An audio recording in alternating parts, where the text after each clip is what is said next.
Welcome back to my Project Breakdown series. This week we'll dive into Here's to Dreaming, an upbeat and hopeful trance song with a midsection that contrasts the light. Featuring a bouncy bass, classic trance chords, and catchy lines traded between tasty leads. Trumpus. Let's start with the foundation of the whole track, the drums. As always, most of my core drums are samples directly from the original TR-909, as I've grown to love their classic sound. There's also these little tambourine double hit samples sprinkled throughout as a minor theme. I've made this hat rack, which was inspired from a technique I saw in a 4 producers 1 sample video from Andrew. It was made by loading a ton of random hi-hat samples into the sampler and then drawing random MIDI into the piano roll. Record, shuffle, and chop some, and that's how I ended up with this. All drums hit IHNY2 for a cohesive compression pass, and its dry-wet gets automated along to provide punch during drops, but softer dynamics when necessary. Bass bus. Resting atop the rhythm foundation is the bass. In classic fashion, it's made in G-Sonic's Alien 303, one of my absolute favorite plugins. Tight attack and decay with a low cutoff and resonance. It's also got a hint of portamento to slightly glide one pitch to the next. I made 2 distinct feels for the bass. The first one is quite bouncy and joyful, and the second one is more monotonous and slowly rises to give an eerie and uncertain sense in the middle.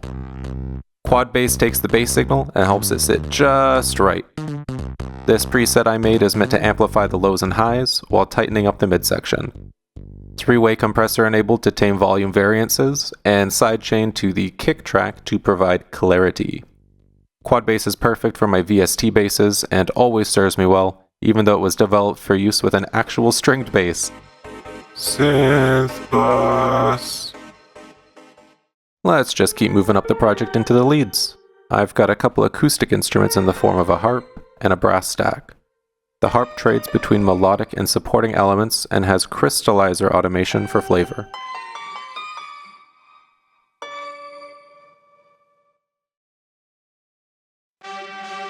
The brass stack is there for classic shots, as well as to give a harder edge in the midsection.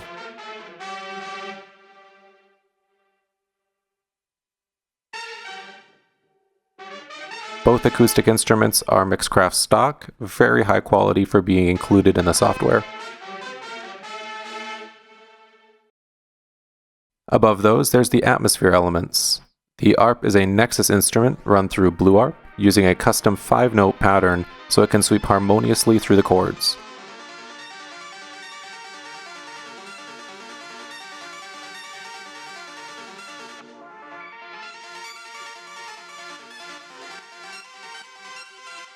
It gets some distortion for crunch, and to help it cut through in the few moments it needs to. Then, there's the Flutterby pad, a DCO 106 soft and fluttery synth with an analog feel.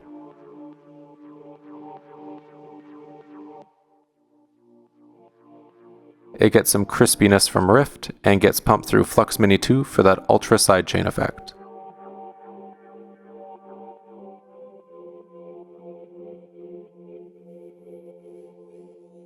Next up, there's the trance chords, which consists of 2 different synths soft pan to the sides for a really full stereo field.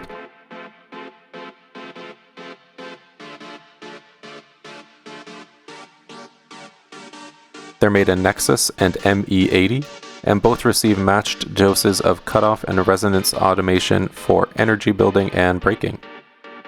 There's a bit of dumpster fire automated at transitional moments that adds a bit of edge to the euphoric chords. At the top of the synth bus are the 2 main electronic instruments. The first is made in Vert Varier, and I called it Voracious.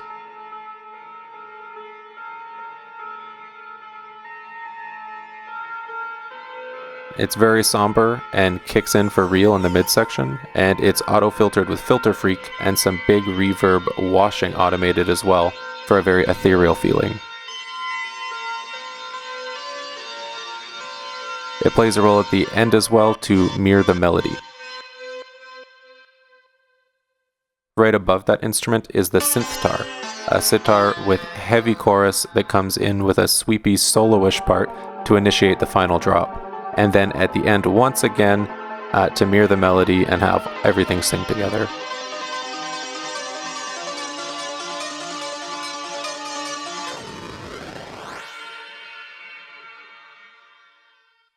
All the leads are put through my favorite pitch shifter Inner Pitch for builds, as well as tape for ultimate glue and saturation on the top end.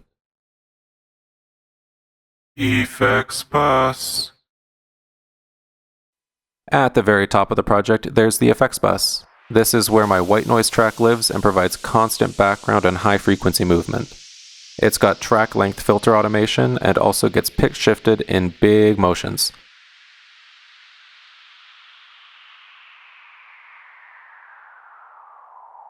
Above that, there's a couple impacts and a riser, which were all made by resampling elements of the track and then re-affecting them.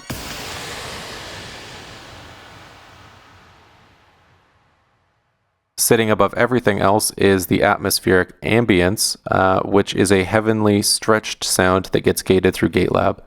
I love backing each of my tracks with an ambience that drives the theme home, which in this case is hope. Send effects. To glue everything together and to add liveliness to the song, I present the Sends. A short and a long reverb, and a delay as well. Acoustica Pro Studio Reverb. TB Reverb. Classic Delay. These three combined create my holy trinity of track-wide cohesion. All are sidechained against the kick drum for clarity and automated for swells and presence. Master. The only thing on the master besides a limiter for final levels is transit.